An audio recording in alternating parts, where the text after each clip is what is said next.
Bom, gravação iniciada, mais uma quarta-feira, iniciando o IC Talks aí, gente. Muito boa tarde. Meu nome é Marcos Arraes, eu vou falar um pouquinho com vocês hoje sobre simuladores e jogos sérios, como que a gente transforma negócios e tecnologias de interação. E para conversar sobre esse tema especial aqui, a gente tem um convidado aqui muito especial também, que tem um vínculo com a PUC Minas. Eu converso aqui com o Adriano Couto. Adriano, muito boa tarde, tudo jóia? Boa tarde, tudo bem? E você?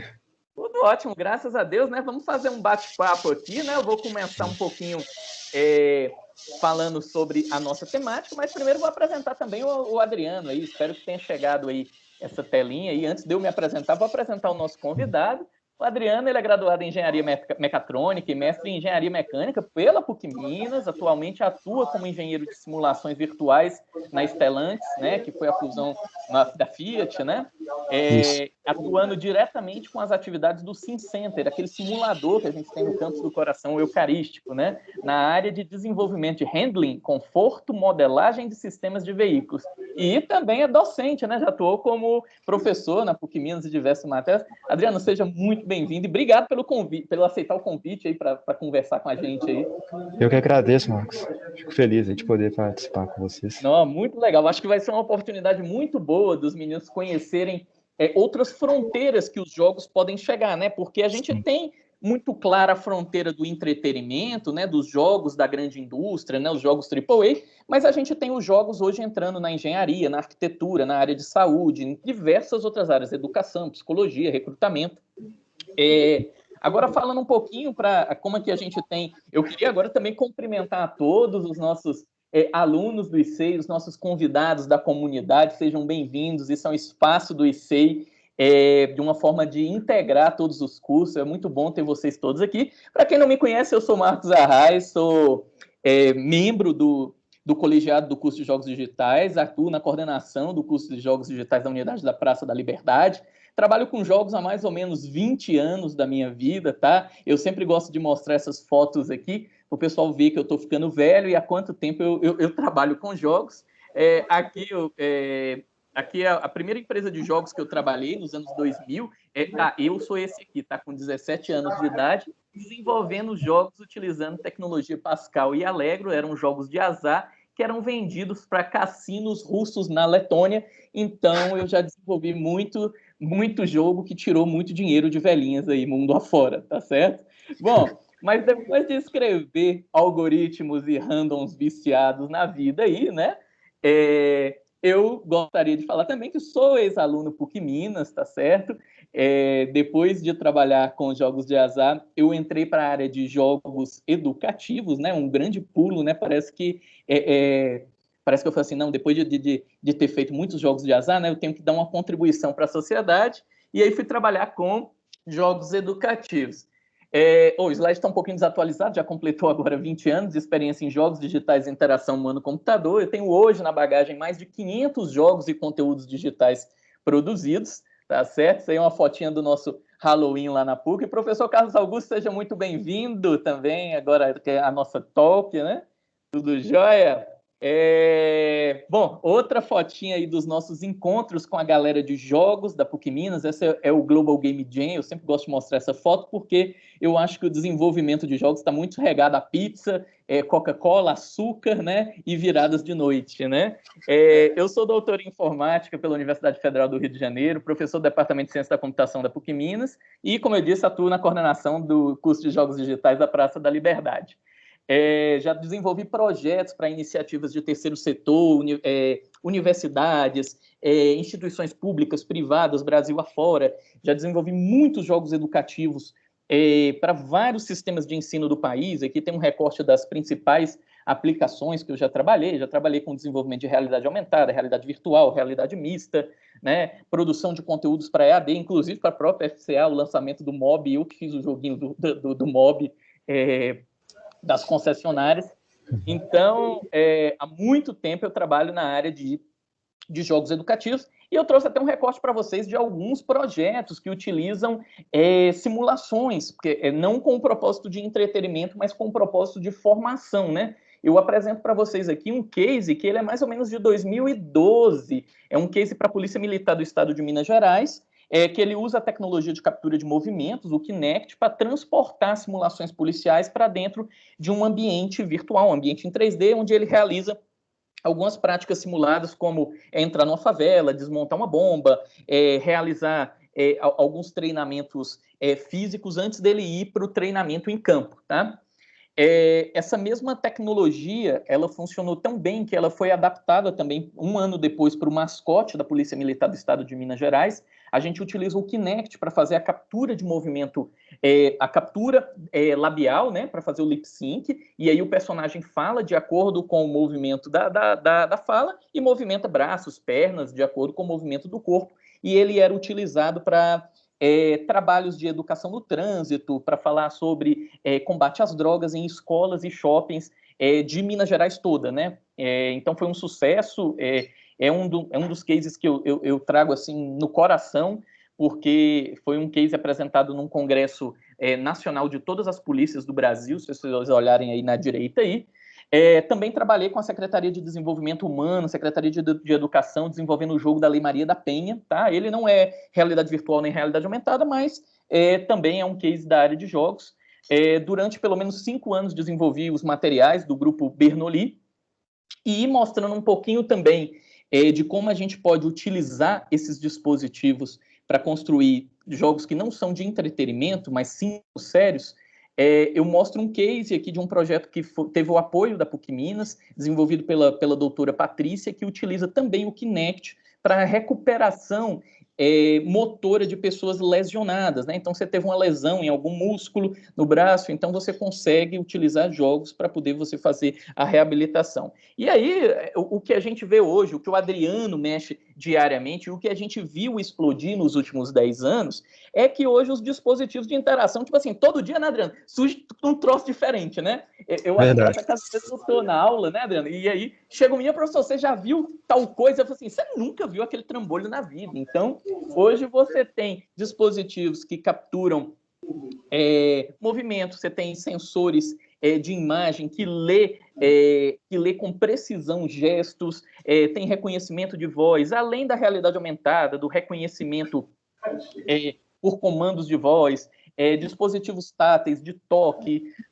Bom, a área de interação hoje ela está muito ampla, né? Então você tem desde óculos de realidade virtual, tá? Como o Oculus Rift, por exemplo, como óculos de realidades mistas, como o HoloLens da Microsoft, que está na sua 2ª edição, né? Então, assim, hoje a gente tem como entregar muitas tecnologias para muitos dispositivos. E em quais áreas eu posso atuar, né? Olha só, gente, ó, eu tenho sim a área de entretenimento, mas eu posso atuar também na área de educação, como eu já citei para vocês, que toda a minha trajetória é na área de educação, mas eu já, por exemplo, já vi jogos sendo utilizados em processo de recrutamento para poder fazer aquelas etapas todas dos testes psicológicos sendo feitos com jogos. Acabei de mostrar para vocês um exemplo de fisioterapia, a gente tem psicologia, olha aí um case do McDonald's, a gente mostrando aí a comunicação com o uso dos advergames. E aí o Adriano vai entrar especificamente na área de indústria, né, engenharia com os simuladores, né,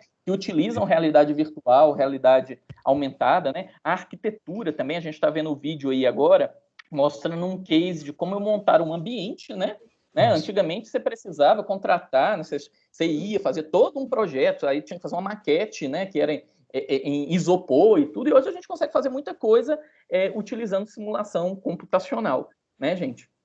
Bom, e aí, olha só, e no Brasil a gente tem muitos cases, né? Aqui eu trago para vocês um case de realidade virtual, tá certo? A realidade virtual é uma técnica onde há a transposição completa do nosso utilizador, do nosso espectador, para um mundo imaginário, né? O chamado do círculo mágico, né? Então, o VR Vacina é uma forma de imergir o espectador a um mundo lúdico para que ele não perceba... Opa, desculpa, eu travei aqui. Para que ele não perceba a experiência da vacina como aquele negócio traumático. Observem que a enfermeira ela fica com um celular acompanhando o que a criança está vendo. Então, ela reproduz exatamente os movimentos porque ela consegue acompanhar no celular o que a criança está vendo. Observem que é feita uma analogia, né? Ele fala assim, olha, eu vou colocar uma pedrinha que é um pouquinho quente em você, é uma analogia do que seria a experiência sinestésica da picada da vacina, né? Então, quando a criança sai da vacina, tira o óculos, ela já está com um adesivozinho, né? O curativo, ele é o adesivo daquele emblema que foi colocado para poder destruir o monstro, né? Então, assim, gente, hoje a gente tem muitos cases, é um negócio fantástico. A gente tem muita evolução quando a gente pega aí, por exemplo, o HoloLens da Microsoft, a gente ganha, e agora vocês veem uma coisa diferente. No case anterior, eu demonstrei para vocês a realidade virtual. Na realidade virtual, eu tenho uma transposição completa do espectador para o círculo mágico, para um cenário lúdico e imaginário. Na realidade mista, eu tenho a combinação em tempo real da imagem e do som computacional em cima da realidade da pessoa. E aí, combinados alguns fatores computacionais, como traqueamento, algoritmos de reconhecimento de imagem, tudo isso é o que a gente tem de mais novo aí para a gente trabalhar da área de jogos, né? Então, quem está aí nos jogos digitais, a galera da computação, a galera que quer se aventurar, gente, tem mercado, tem público, está crescendo, tá? Então eu tenho certeza que para os próximos anos a gente vai ter muitas ofertas de emprego para esse tipo de projeto, tá certo? Então, HoloLens aí, o vídeo do HoloLens é muito grande, mas eu quero agora que chegar no Adriano, e aí a gente começa a focar, vamos afunilar mais, né? A gente poderia falar aqui sobre saúde, a gente poderia falar sobre psicologia, sobre educação, sobre arquitetura, mas vamos hoje conversar sobre engenharia e indústria, né? Principalmente automobilística, para falar como esses simuladores, como o 3D ele consegue ajudar a gente aí nesses ambientes. O Adriano ele vai ter uns slides para projetar para vocês, então eu vou tirar esse meu compartilhamento. Adriano, acho que você pode pegar o embalo daí, se quiser complementar alguma coisa que eu esqueci, porque eu quis passar rápido pela minha parte para poder deixar você mostrar as experiências que eu sei. Eu já tive lá no simulador do Corel, já bati um montão de vezes naquele carrinho. Voltou também? Capotei. Sensação é boa, né? É muito louco, é muito louco. Deixa eu tirar meu compartilhamento aqui, peraí. Tá.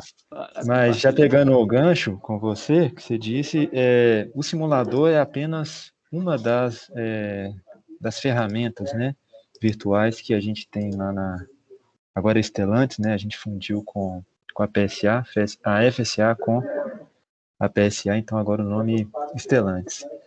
Mas o simulador, ele já vem sendo um projeto bem, vamos dizer, já bem pensado anteriormente, desde 2012, né, quando surgiu a ideia de se montar o simulador. Né, foi uma parceria entre a VI-Grade, que é a fornecedora desse equipamento, com a Ferrari, então eles desenvolveram juntos esse tipo de equipamento, e lá em 2012 já se começou a pensar sobre essa questão do simulador. Então, surgiu o Inovar Alto, eu não me lembro direito o ano, mas essa iniciativa do governo, onde o governo dava subsídios às empresas, às universidades, caso houvesse essa sinergia, né?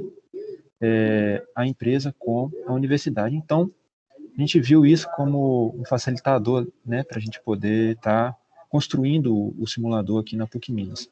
E além disso, por que na PUC Minas, né? Porque a PUC já vem sendo parceira da FIT já há muito tempo, vários alunos, né? Eu posso falar da engenharia, eu conheço muita gente que foi formada lá, mas creio também que de várias áreas, né? A PUC tem formado profissionais e a Fiat tem buscado, né? Aqui na PUC, profissionais de todas as áreas. E o propósito é que haja mesmo essa sinergia, né? Entre a universidade, a indústria, o governo que eu digo aqui, né? A sociedade. Então, eu vou mostrar mais para frente os potenciais do simulador. Quero mostrar não só alguns cases que a gente teve, mas também o potencial que tem a ser desenvolvido aqui no simulador. É muita coisa, né? em várias áreas, como o professor Sérgio Arriot diz, e diz muito bem, o simulador ele é uma ferramenta multidisciplinar, não é só para engenharia, né? Então, há uma interação muito grande entre várias áreas aqui no simulador, né? Então, a gente vai ver um pouquinho mais para frente.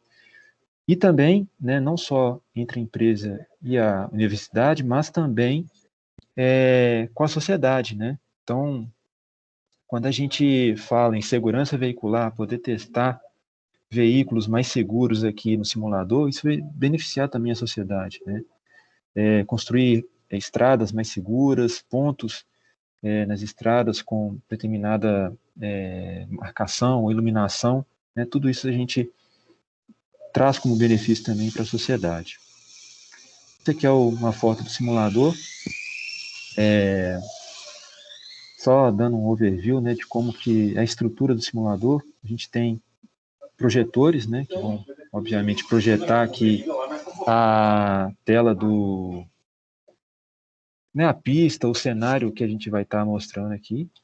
Né, a gente tem o cockpit, que é de um veículo real mesmo, então a gente pegou esse Renegade, né, o pessoal lá na Itália fez as adaptações para a gente poder fazer a comunicação com o software e a plataforma robótica, né, a gente chama aqui de hexapod, tripod, são atuadores mecânicos que vão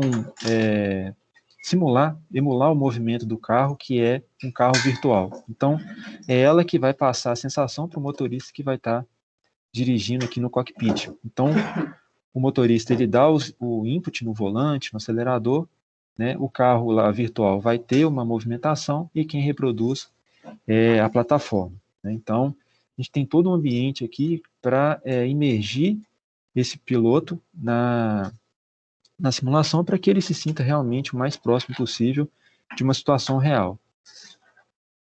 Aqui é só uma demonstração, né? Então, modelo virtual, o que a gente simula, sistema de direção, carroceria, suspensão.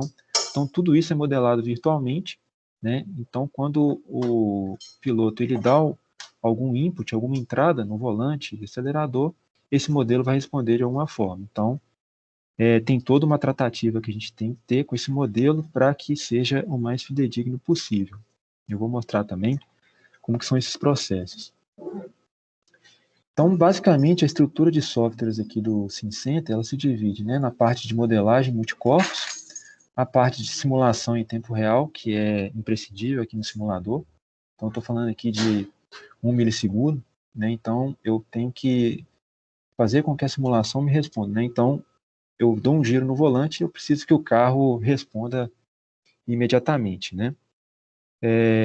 A gente tem também a parte visual, então tem alguns softwares aqui que são disponibilizados no simulador, e alguns outros softwares que vão fazer outros trabalhos para a gente, né? Por exemplo, ViGrade SimSound, tem toda a parte de áudio aqui do carro, então você pega um carro real e aquisita a parte de áudio toda dele ali e transfere para o computador, para o simulador. Então ele reproduz também, né? Dependendo de quanto você está pressionando o acelerador, a rotação do motor sobe, então isso altera o ruído. Então, falando um pouco só rapidamente, o que é modelagem multicorpos, porque às vezes quem não é da área da engenharia vê multicorpos aqui e já fica, o que é isso, né?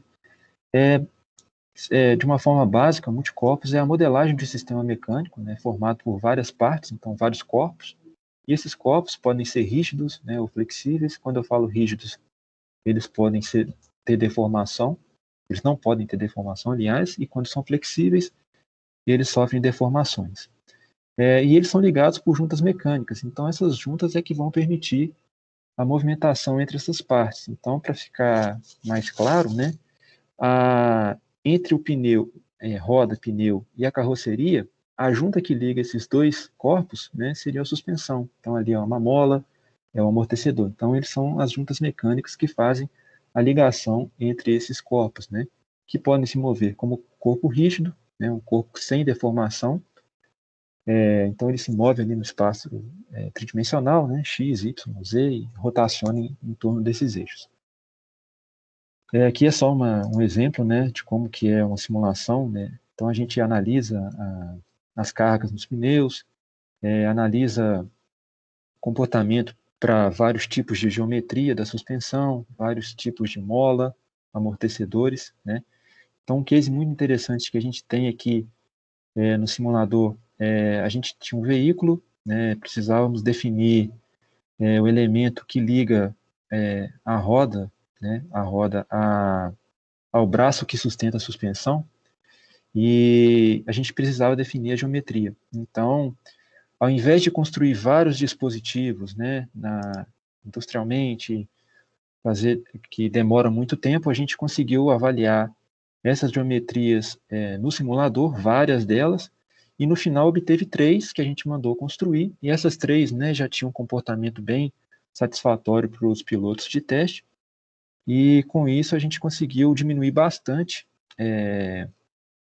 o custo, né, com a confecção das peças físicas, e também o tempo, né, que a gente já diminuiu bastante, já obtendo respostas satisfatórias, ao invés de esperar a confecção, esperar o teste para depois ter a avaliação. Vou colocar aqui.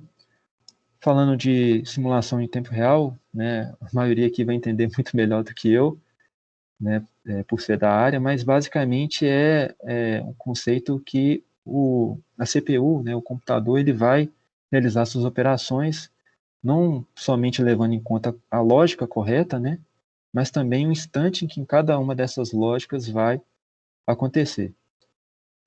Então, é importante o instante de tempo, né, que acontece. Então, aqui no simulador, a gente trabalha com o milissegundo, né, que é próximo do real. Então, para a percepção humana, um milissegundo é extremamente rápido.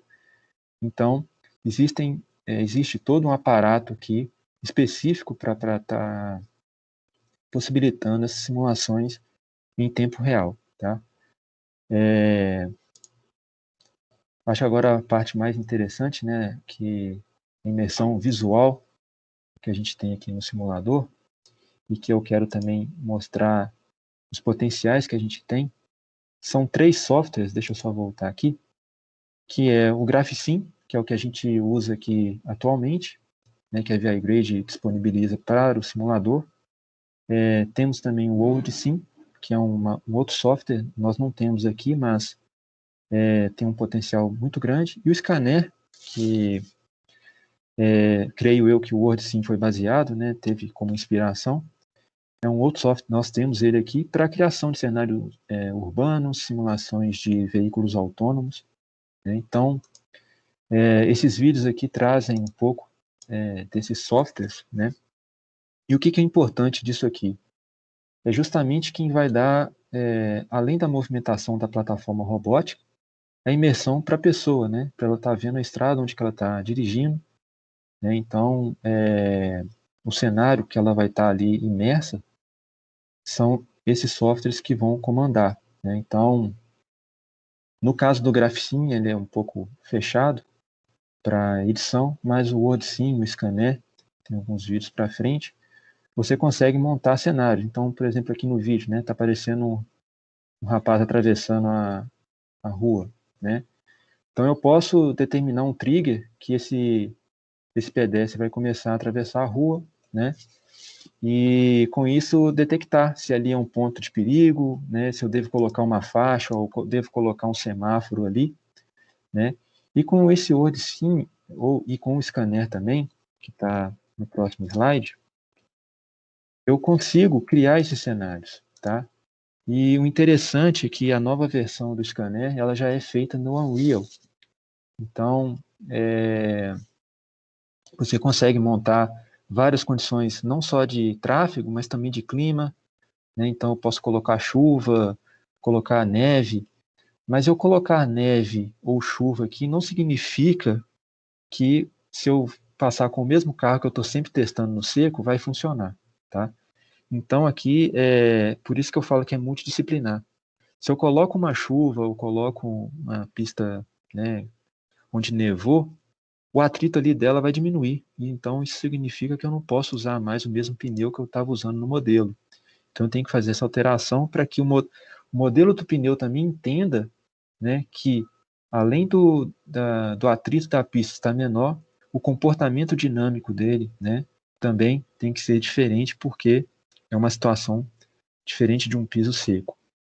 Então,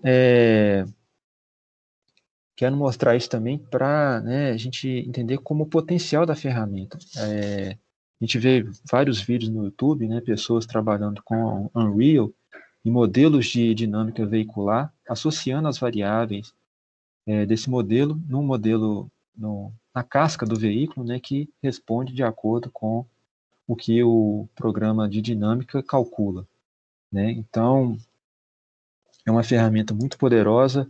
A gente já fez alguns testes aqui no Scanner, né? A gente colocou, eu, na verdade, né, fui mal aqui com o pessoal, coloquei vários carros estacionados e coloquei pessoas, né, em pontos aleatórios que, quando o carro passasse por um trigger, né, que a pessoa que está dirigindo não vê, essa criança ou pessoa a adulta, né, ela atravessa a rua.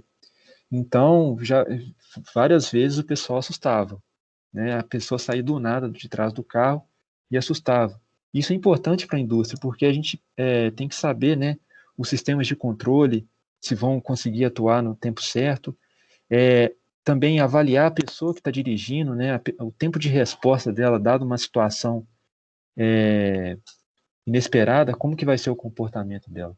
Então, a gente tem um potencial muito grande aqui no simulador de desenvolvimento, né, e de criação de cenários para poder desenvolver, né, alguns estudos, né. A gente já tem algumas ferramentas, mas a gente tem abertura também para poder desenvolver esses cenários, né. Eu vou mostrar aqui para frente, acho que no próximo slide, a gente tem algumas pistas aqui no simulador, principalmente Baloco, que é uma pista de teste na Fiat lá na Itália, Hockenheim, na Alemanha, que a gente faz os nossos testes. Mas isso para a gente, falando como empresa, não é interessante, né? O interessante é eu andar no veículo virtual e andar também no carro real, para eu fazer o confronto entre os dois, né, e ver quão próximo o meu veículo virtual está do real, né? Então eu consegui obter uma correlação boa e assim por diante, fazendo esse loop, né, do modelo virtual com o modelo físico. Então, a gente tem um trabalho que está em andamento, que é o escaneamento a laser da pista de Curvelo, né? Circuitos cristais que chama lá. Então, o pessoal da Strata, eles foram lá e com série de equipamentos, com escaneamento a laser, drones, né, para tirar fotos, base inicial para pegar a movimentação do veículo e assim discretizar, né, a inclinação do piso. Eles fizeram todo esse mapeamento da pista de Curvelo, né, e geraram a nuvem de pontos. E a partir dessa nuvem de pontos, né, a gente pode trabalhar com a criação do cenário, né. Isso a gente envia para a VI Grade e eles geram para a gente. Mas é uma possibilidade que nós temos de poder, a partir dessa nuvem de pontos, criar uma série de cenários, né, de possíveis cenários. Então, eu posso, por exemplo, aquisitar... Adriano, Oi?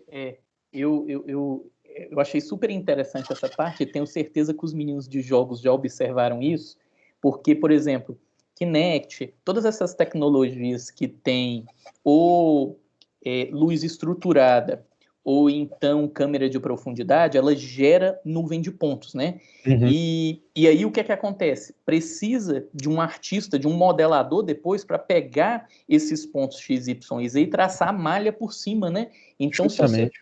logo, logo, Eva, deve ser uma das perguntas dos meninos se a gente tem aqui no Brasil, porque você comentou que mandava a nuvem para fora, né, para poder Isso. ser desenhada a retopologia em cima. A gente tem esse tipo de trabalho, esse tipo de projeto sendo feito aqui no Brasil também? Não, para a criação do cenário, pegar e tratar a pista aliás, a nuvem de pontos, não. Né? Então, a gente tem empresa que escaneou para a gente, aqui está aqui a nuvem de pontos, né? Então, é sim uma oportunidade, né, boa para nós aqui no Brasil. Uma das intenções do simulador justamente, e também do Inovar Alto, uma das exigências, é que a gente desenvolva tecnologia e know-how aqui no Brasil, né? Então, é uma oportunidade grande, né, para o pessoal de jogos digitais estar trabalhando nesse cenário.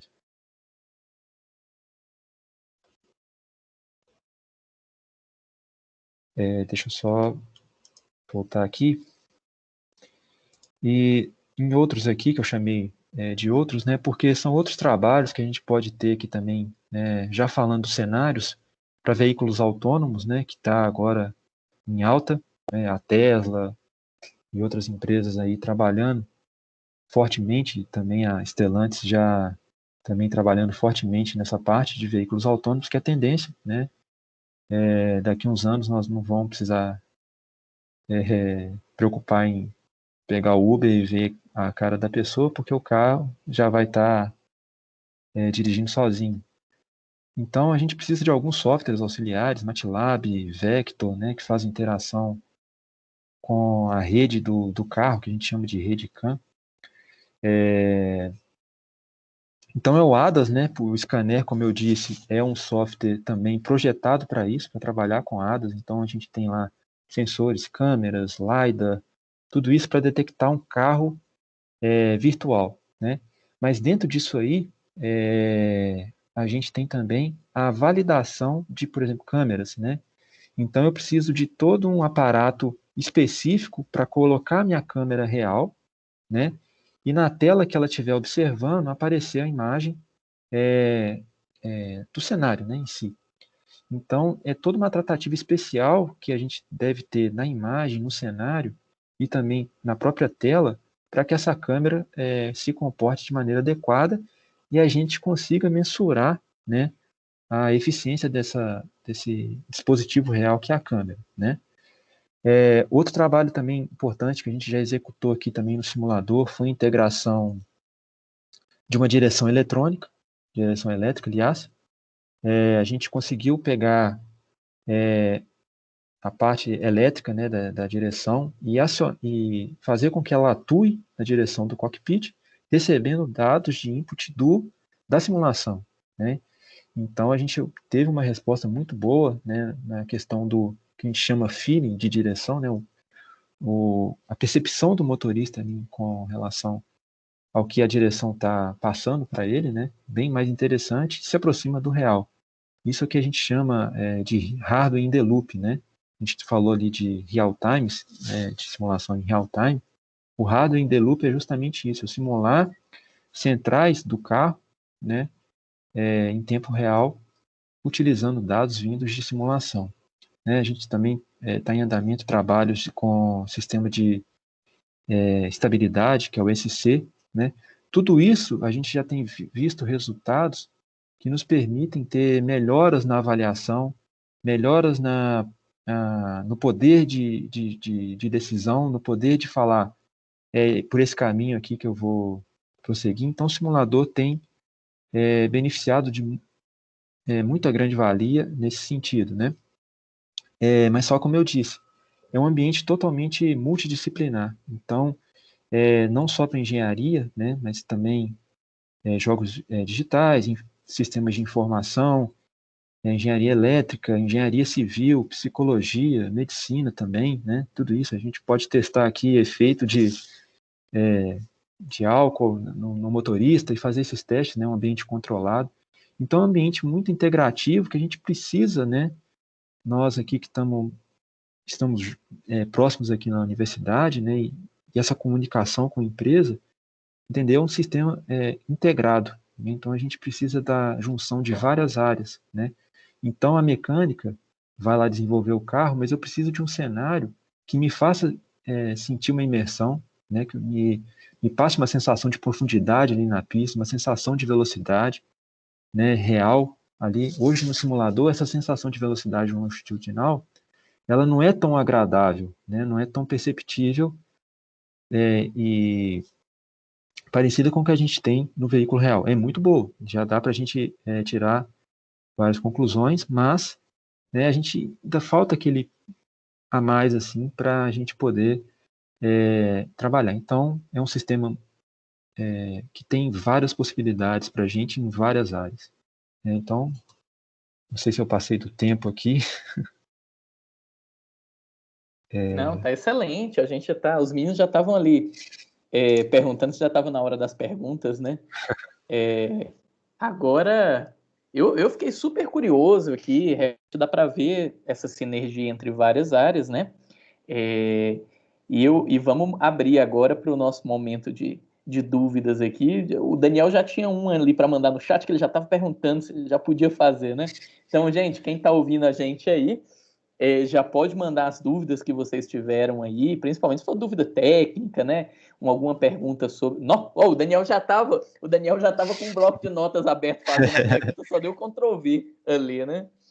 Quando o Daniel é aluno do curso de jogos, Adriano, e ele está perguntando quando você escolhe um motor gráfico para montar o seu simulador, que comportamentos e vantagens você procura nele? Você utiliza, por exemplo, o motor de física da própria engine? No caso da Unreal, a programação é feita em C++ ou tem a utilização de Blueprint? Tá, então vamos por partes aqui, né? Esses softwares que a gente utiliza aqui são fechados, né? Então, a gente não tem acesso ao que eles fizeram ali para montar o software em si. Mas tanto a VI-Grade quanto o Scanner, eles já estão usando o Unreal, tá? Os novos softwares, novas versões, já vêm utilizando a Unreal. Então, não vou saber dizer se eles estão utilizando C++ ou Blueprint, tá?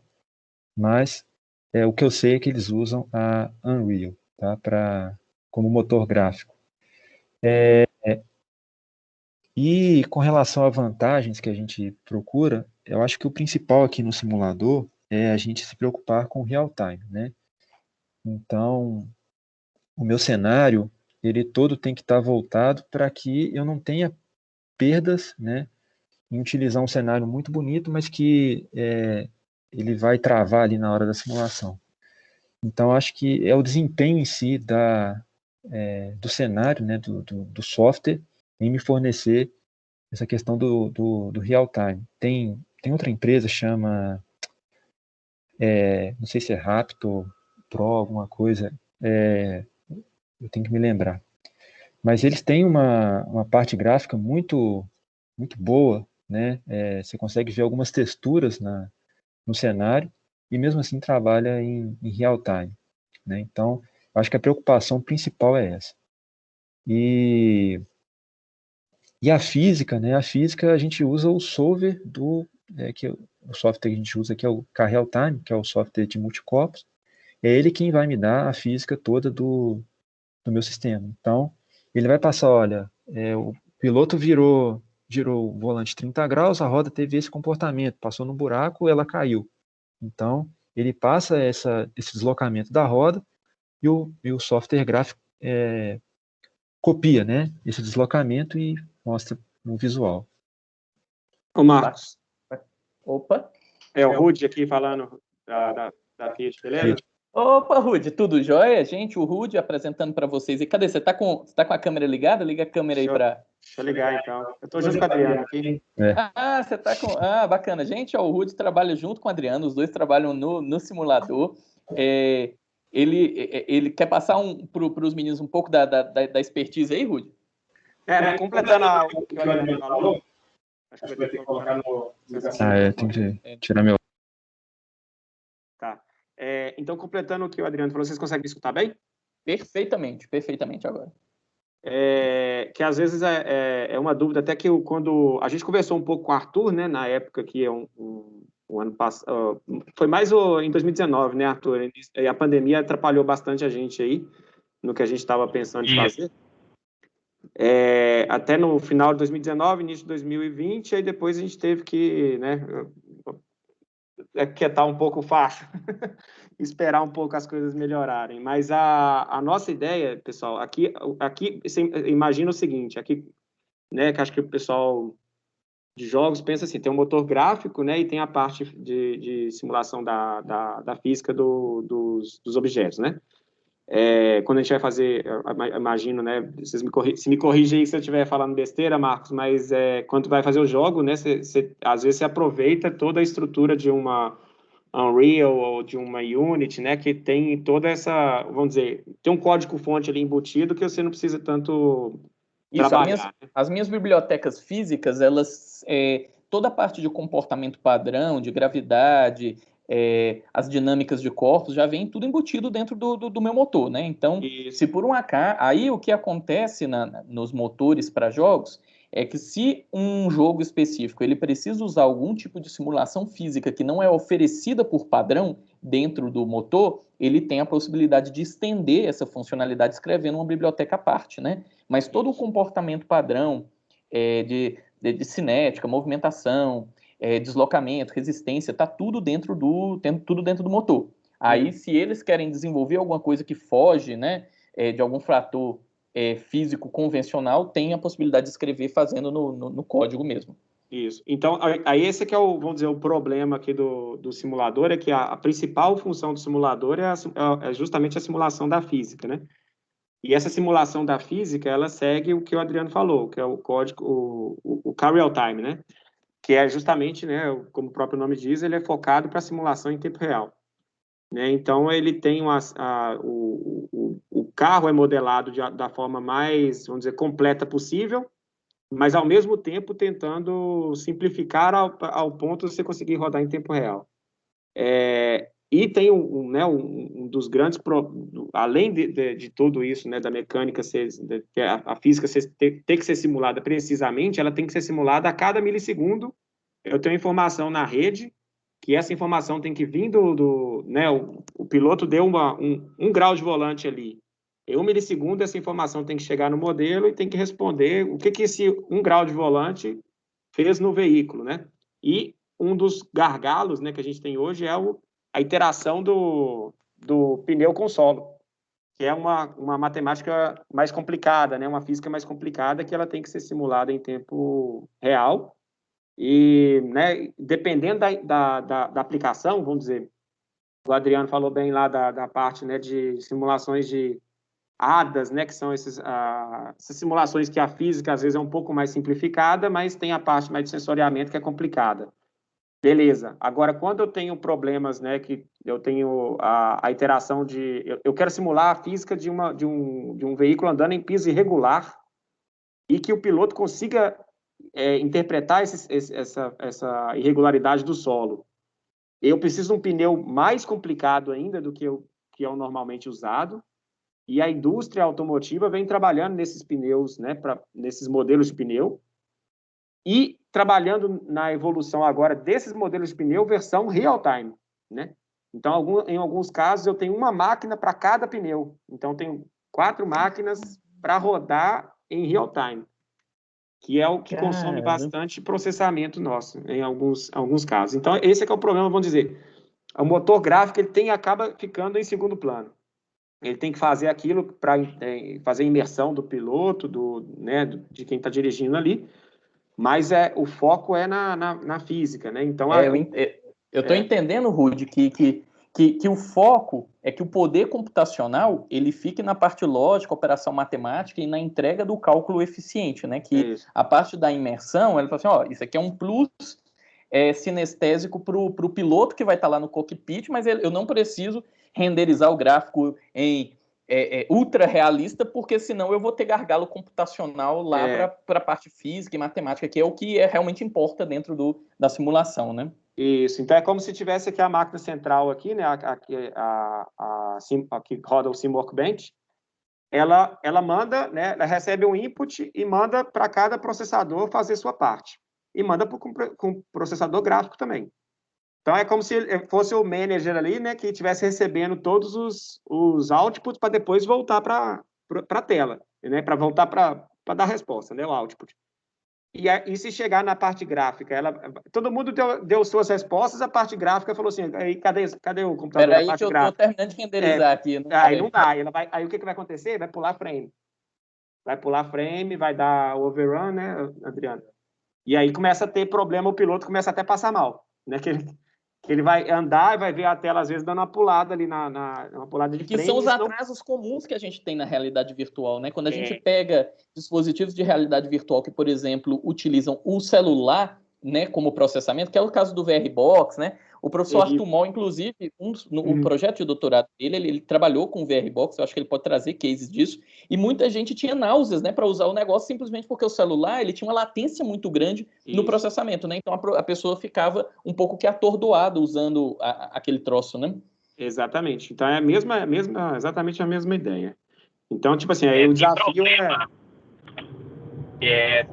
tem vários problemas, né, com o VR e essas questões. Tem a questão da latência, tem a questão de movimento e a questão do... Tem uma... falhou aqui, Mal. Tempo Falhou. para poder se adaptar. Falhou. Então, assim, o VR, atualmente, né, é exatamente o tempo de uso. Eu fiz pesquisas com adultos idosos que já têm, vamos dizer, uma característica de ter problemas de labirintite e uma série de coisas. E, assim, passando de 3 minutos com os idosos, isso já apresentava alguns problemas, né? Eu brincava com o Marcos que eu tinha o chão de EVA e deixar o SAMU de sobreaviso. Realmente, né, dá um problema grande, a questão da latência e a questão principalmente desses testes de maneira mais drásticas, né? O aplicativo é um aplicativo de dança. Nossa. Ele balançava a cabeça, mas o nível de imersão que eles atingiram, e mesmo com o Mol tá ficando o áudio bastante. Tá porcaria, viu? Então, assim, mesmo que os gráficos não fossem realistas e coisa e tal, eles tiveram um nível de imersão absurdo, sabe? De gente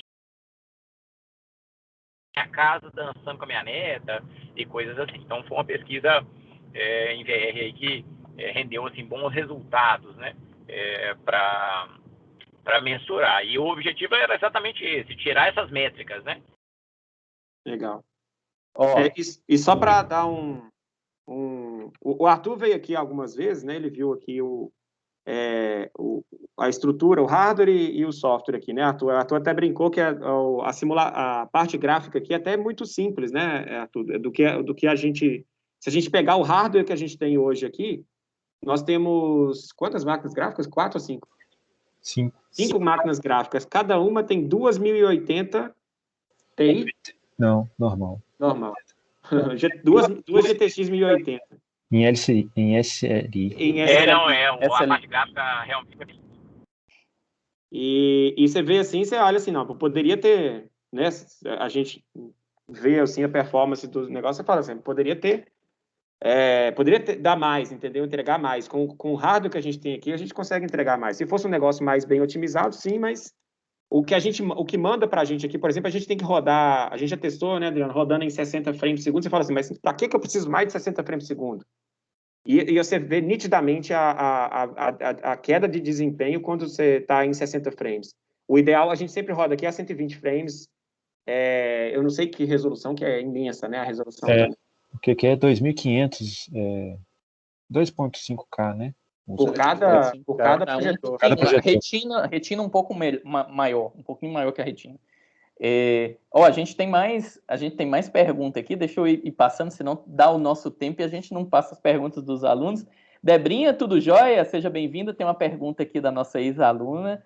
Queria entender melhor a questão da modelagem dos cenários e protótipos, do porquê ainda não ter modeladores brasileiros envolvidos ou se já tem uma demanda e está aumentando. Eu posso responder isso aqui. Tá, pode ser. Então, quem perguntou foi a Débora Carreira. Então, Débora, essa é uma atividade que a gente gostaria muito de continuar, né? Ver se a gente consegue desenvolver aqui mesmo, inclusive na PUC. A ideia é que no futuro próximo aí a gente consiga utilizar esses dados que a empresa de escaneamento fornece para a gente. A gente, inclusive, teve, né, a sorte de ter uma empresa que faz todo o trabalho sem perder nada de performance e qualidade para as empresas europeias, que fica aqui em Belo Horizonte, né? uma empresa de escaneamento de cenários 3D. É um trabalho um pouco mais específico, né, igual você estava falando, né, Marcos? A parte, por exemplo, com essas câmeras igual essas câmeras 3D, né, igual do Xbox e tudo, é possível fazer um escaneamento similar, mas essas empresas usam base inercial, que faz uma aquisição de grandes cenários, né, de muito de precisão muito alta, né? Então, eles conseguiriam passar esses dados para a gente, para vocês aqui na PUC, e né, fazer a composição do cenário, né, conforme a gente tinha conversado já com o Arthur aqui, e a gente poderia, né, a gente já começou essas conversas lá com o fornecedor nosso, da Via Grade, né, que fica na Itália, e poderia, né, fazer um trabalho em conjunto, começar como um trabalho em conjunto, né, que eles fariam um check nesse gráfico que a gente geraria aqui na PUC, né? Poderia fazer um trabalho similar a esse. Eu tive a oportunidade de ir numa empresa holandesa que faz esses negócios tudo in-house, tudo eles mesmos que desenvolvem, eles ao mesmo tempo que tem a pessoa que trabalha com o cara que gera o modelo lá da parte física, 3 meses depois tem o grupo que faz a parte gráfica. Eu faço exatamente isso aí que você falou. Pega os dados de nuvem de pontos e transforma, né, faz a parte gráfica ali em cima em 3D. Bacana, bacana. Eu acho que, sabe, Debrinha e todo mundo, acho que o Daniel também, que perguntou, e quando vocês falaram, eu vi aquela pista lá de Curvelo lá, e eu falei assim, nossa, seria uma modelagem muito legal. Eu acho que tem possibilidade da gente pegar uma nuvem dessa, a gente tem tecnologia dentro da PUC Minas para a gente fazer a retopologia desse projeto, fazer traqueamento de câmera, tudo isso eu tenho certeza que, quem sabe, a gente pode evoluir uma conversa para um projeto de pesquisa aí bacana envolvendo os alunos aí, tá? A Débora está agradecendo. Ela está falando que aquela pista é top. Deixa eu passar para do Daniel. O Daniel voltou de novo aqui. Perguntou assim, ó, vocês estão utilizando restrição do campo de visão ou um blur, né, um esfumaçamento, borrar um pouquinho, né, no simulador para aliviar o motion sickness, né, o enjoo, né, aquela náuseazinha causada pelo movimento, né? O simulador ele tem alguns tratamentos desse? Essa nova versão agora do Graphicin, ela tem o blur. Para ser sincero, a gente não chegou a avaliar ela para a questão de motion sickness, né? É uma ferramenta nova para a gente aqui, que a gente pode e deve, né, verificar para essa questão do motion sickness, que é uma coisa que a gente batalha às vezes aqui, né? Uma pessoa que não está acostumada a andar aqui no simulador, já teve casos, a pessoa passou mal aqui, já de expor o estômago, né? Então é uma coisa assim que a gente está até conversando internamente, é a questão de treinar pessoas, né? Novos pilotos. E tudo isso aí entra como ferramenta para a gente poder verificar, para melhorar essa questão do motion sickness e as pessoas adaptarem, né? Mais rápido para o simulador. Beleza. Temos outra pergunta aqui do Daniel, só que é outro Daniel, Daniel Brum. Nesse sentido de otimização, vocês acham que seria benéfico ter uma tecnologia de simulação como um projeto de código aberto, na intenção de abrir espaço para colaboradores externos?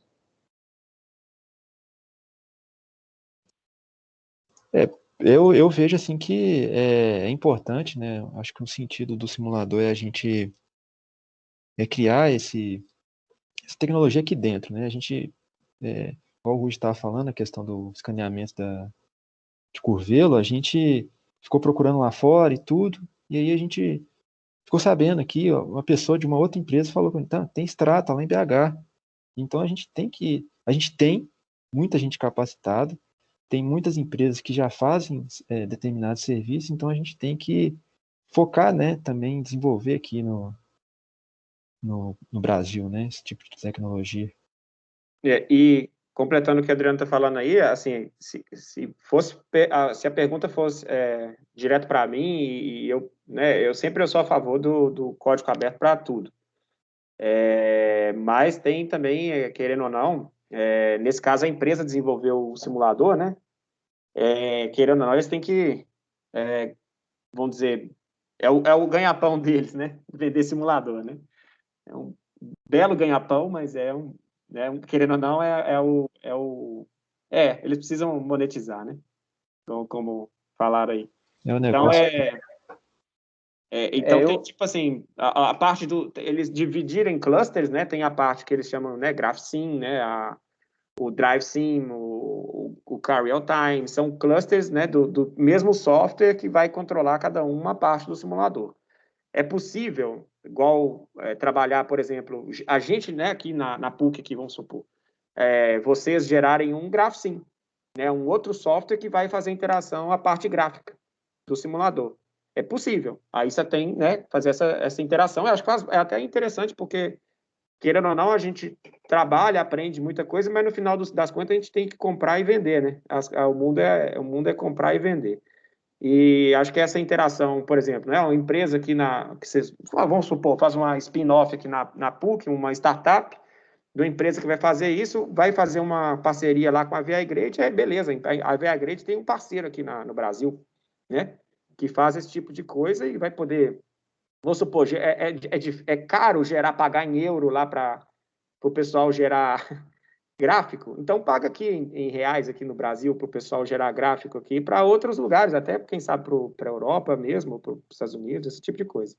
ou mesmo que use, né, Rude, a VR Grade, mas a gente tenha a localização das simulações, né, que é trazer para cenários de Belo Horizonte, cenário do interior mineiro, São Paulo, fazer os carros brasileiros, o clima brasileiro, todo o sistema de língua também, fazer a tradução. Então, quando a gente pensa talvez em pegar tudo e fazer um projeto todo de um simulador, pode ser uma coisa muito audaciosa e grande, né?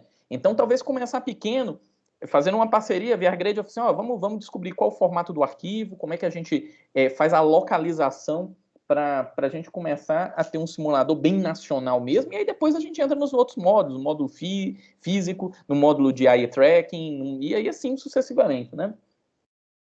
Sim. Seria muito bom também em relação à pista brasileira, porque só brasileiro sabe o que é a malha viária do Brasil. Pois é, tem que colocar uns buraquinhos, né, exatamente. Nas simulações, né? É isso que a gente tem visto. A gente faz parte desse trabalho também, a digitalização de uma pista para a gente avaliar conforto, que, querendo ou não, a nossa pista de conforto não é igual a pista europeia de conforto, né? Então, às vezes ele tem... né, a gente brincava lá que você ia... Como é que esse carro comporta em um buraco? Às vezes você não conseguia achar um buraco, né? Dependendo de que país você está. Não é igual aqui, né? Vamos escanear a Tereza Cristina ali, que aí tá tudo resolvido, né? Exatamente. Gente, a gente está chegando ao nosso tempo aqui. Eu vou, como a gente já não tem aqui perguntas mais no chat, eu vou começar a também agora fazer o agradecimento ao Rude, Adriano. Foi muito bom compartilhar essas experiências. É muito bom a gente saber que a PUC Minas está aí, digamos que na vanguarda, junto com a Fiat, desenvolvendo essas tecnologias, e a gente quer deixar o campo aberto aí para a gente fazer esse diálogo entre cursos aí, entre os jogos digitais, os sistemas de informação, todos os nossos cursos, a gente está aí para, quem sabe, pensar num projeto de ter, igual a Ana estava perguntando, acho que foi a Ana que perguntou sobre a modelagem das pistas, ou não, foi a Debrinha? Acho que foi a Débora, foi a Débora. E aí a gente fazer uma coisa combinada, então achei fantástico a apresentação de vocês, esclareceu bastante, muitas dúvidas aqui, então em nome do ICEI, queria agradecer a vocês dois, deixar aberto agora para vocês também fazerem um fechamento de vocês aí. Eu queria agradecer também, mais uma vez, né, a oportunidade, me colocar também à disposição, eu tenho vindo mais aqui à PUC, né, caso uma dúvida, coisa, estou aqui, né, para poder também ajudar e contribuir. E você tem também a Larissa, né, Adriano, que quem quiser pode contatar, né, aqui no departamento de mecânica, né, a Larissa, né? Ela é responsável, né, técnica aqui pelo laboratório por parte da PUC. Isso. Bacana. Então, quem quiser visitar aqui, eu acho que eu sou sempre muito a favor, né, de que venham aqui visitar mesmo, ver o que é a ferramenta. E eu acho muito importante isso que você falou, Marcos, de juntar com outros cursos também. pessoal de elétrica tá começando a fez um trabalho bacana demais aqui, né? Que fez um painel aqui para a gente aqui que é muito mais versátil do que a gente gostaria, né? A gente tinha uma ideia de um painel, né, Adriano, de fazer o negócio estava dando muito trabalho. E o pessoal da elétrica ajudou a gente aqui, fez um trabalho de final de curso e resolveu a vida nossa que eles nem imaginam quanto. Então, acho que tem várias oportunidades aqui de fazer a mesma coisa com outros cursos aí. Conversa com o pessoal da elétrica, conversa com o pessoal da mecânica, da ciência e informação, tá? É isso aí. Bom, então, Adriano, Rudy, obrigado demais. Obrigado a todos que ficaram com a gente nesse Sei Talks aqui. Que venham os próximos Sei Talks de simuladores. A gente trabalhar agora com a arquitetura, né? Com a área da saúde, né? Com a área da educação, porque a gente tem um campo grande agora nessa área de projetos de interação, projetos multimídia, experiências que a gente tem utilizando esses dispositivos. Gente, obrigado demais pela participação de todo mundo. Lembrando que essa talk vai estar disponível aí no site do ICEI PUC Minas aí, e no YouTube também. Até uma próxima oportunidade. Obrigado a todo mundo que participou no chat, tá? Beleza, obrigado.